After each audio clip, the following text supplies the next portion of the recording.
Dans cette vidéo, nous allons déterminer la formule empirique d'un composé qui contient 49,48% de carbone en masse, 5,19% d'hydrogène, 28,85% d'azote et le reste en oxygène.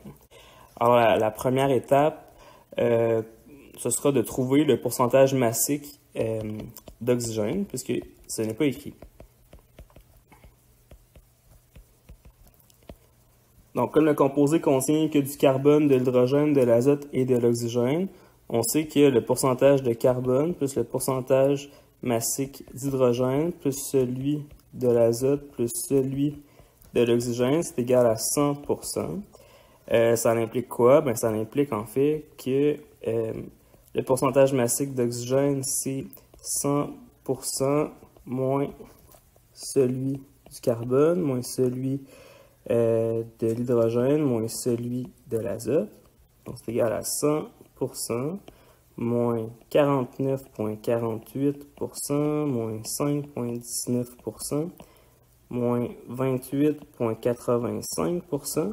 Ça nous donne finalement un pourcentage massique de 16,48%.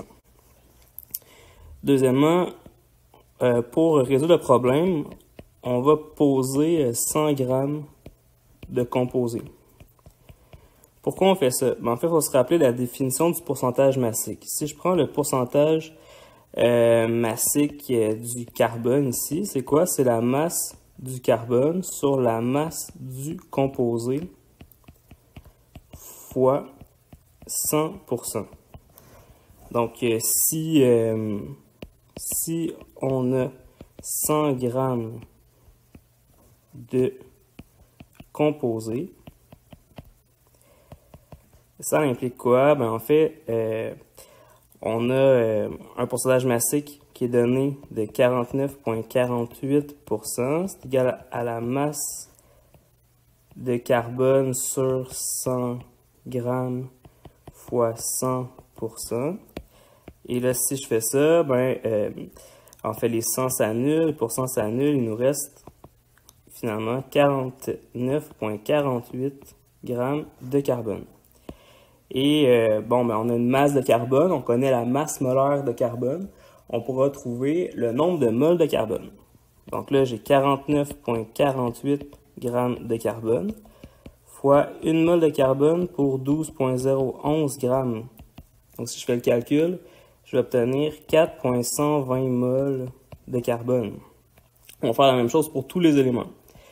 Alors, on avait 5,19% d'hydrogène. Si on a 100 grammes, on va avoir 5,19 grammes d'hydrogène fois une mole de H pour 1,008 grammes de H. Ça nous donne finalement un nombre de moles de 5,149 moles. L'azote, pardon.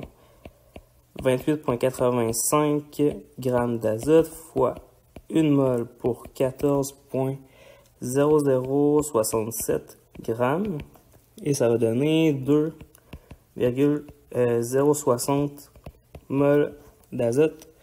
Et finalement, pour l'oxygène, on a 16,48 grammes dans 100 grammes de composé, fois une mole pour 15,9994 grammes d'oxygène. Et ça donne 1,030 moles d'oxygène. Fait que là, on se rappelle là, que la formule empirique, c'est quoi? C'est, dans le fond, le rapport de chaque élément dans le composé, le rapport molaire.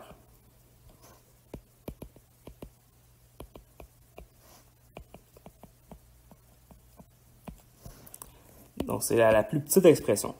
Donc là, finalement, pour l'étape 3, je vais l'écrire ici. Donc, en troisièmement, on va déterminer la formule empirique.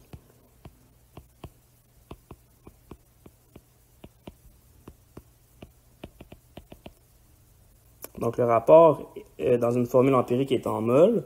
J'ai déterminé des nombres de moles pour chacun des éléments. Donc, ce que je vais faire pour commencer, je vais réécrire ce que j'ai trouvé. Donc, je sais que j'ai C, on a 4,120 moles, Pour l'hydrogène, c'est 5,149 mol. Pour l'azote, 2,060 mol. Puis pour l'oxygène, c'est 1,030 mol. Mais dans la formule empirique, c'est des nombres entiers. Donc, je vais diviser par le plus petit. Le plus petit ici, c'est le plus petit coefficient, c'est 1,030. Puis je vais faire la division à chacun. Donc, ça va être divisé par 1,030 partout.